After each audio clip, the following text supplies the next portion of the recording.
What does lurk mean?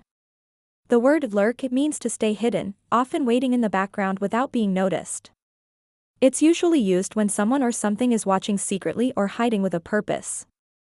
For example, someone might lurk in the shadows, quietly watching without being seen. Definition of lurk. Lurk is a verb that means to remain hidden so you can observe or wait for something to happen. It can be used for people, animals, or even dangers that are hiding nearby. Examples of lurk in sentences. A stranger was seen lurking near the school gate. Danger often lurks where you least expect it.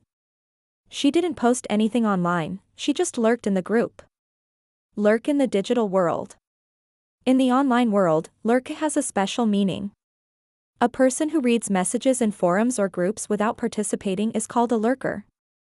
They're there, but they don't interact. Lurk synonyms.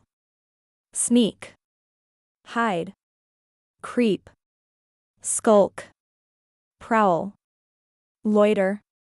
When to use lurk. Use a lurk when describing someone or something that stays hidden, secretly watching or waiting. It can have a mysterious or suspicious tone.